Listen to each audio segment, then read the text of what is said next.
Tonight's top story. The United States Army has lost one of its most decorated commanders. In Europe, not to combat, not to scandal, and not to retirement age. He was shown the door 18 months into a 3-year assignment. No explanation was given. No press conference was held. A statement was released.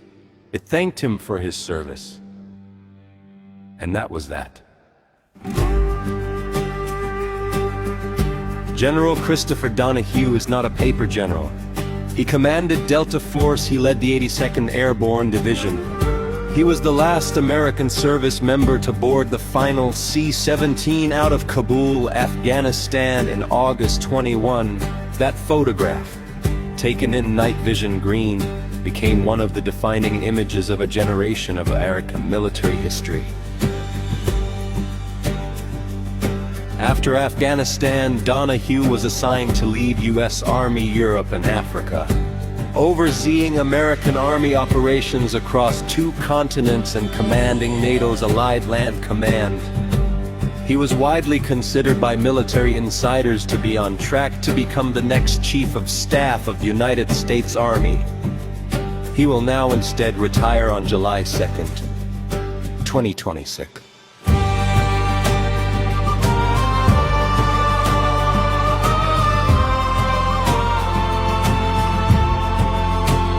According to multiple sources who spoke to CBS News, Donahue had earned the displeasure of Defense Secretary Pete Hegseth. The 2 men met in person only once. In February 25, that single meeting appears to have been the beginning and the end of their working relationship. No cause was publicly stated for Donahue's early departure. The Army's official statement said, and we quote directly, "The Army thanks General Donahue for his leadership." That is the entire explanation provided to the American public for the removal of a 4-star NATO commander during a period of active geopolitical tension in Europe. What makes the method worth examining is this. Hegseth's Pentagon announced that the U.S. Army Europe Command would be downgraded from a 4-star position to a 3-star position. Under military rules, a 4-star general cannot serve in a 3-star role if no other 4-star slot is available. The officer's only option is retirement. The bid disappears. So does the general technically. No one was fired.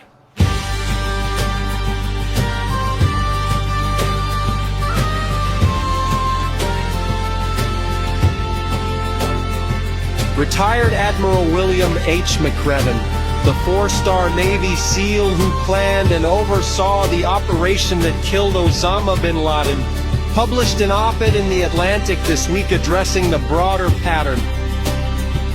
McReven acknowledged clearly that every president and every Secretary of Defense has the right and the responsibility to remove officers who fail to meet the standards of senior leadership. That is not in dispute. What McReven questioned is the absence of any explanation for why these specific officers were removed. He named them Generals Brown, George, Mingus, McGee, Hoodney, Sliffen-Berger, Admirals Franchetti and Sands, and now General Donahue. McReven called all of them warriors and called Donahue's removal an egregious decision. His central argument was strategic, not emotional. When senior officers observe their peers being removed without explanation, those who remain will become cautious about giving honest advice. They will tell leadership what leadership wants to hear, and when military leaders stop receiving candid counsel, the risk of miscalculation, the kind that starts wars or loses them, increases dramatically.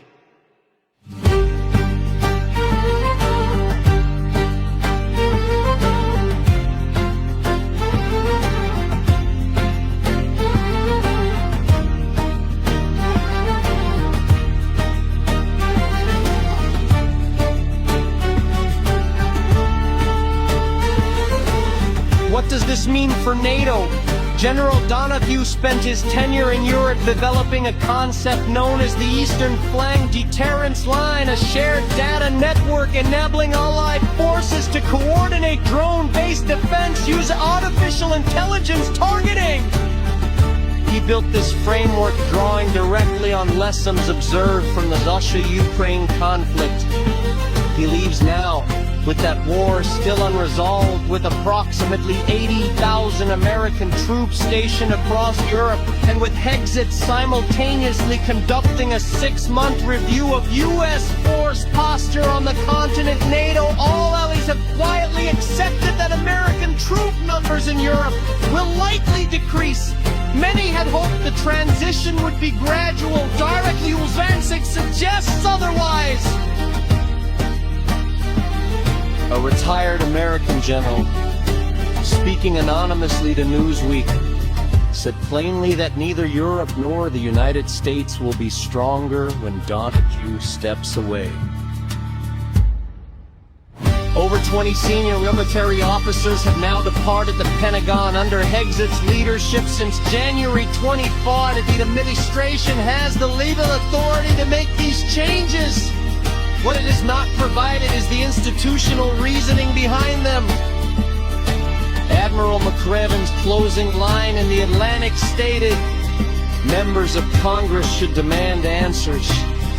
The American people should demand answers. The future of national security depends on it."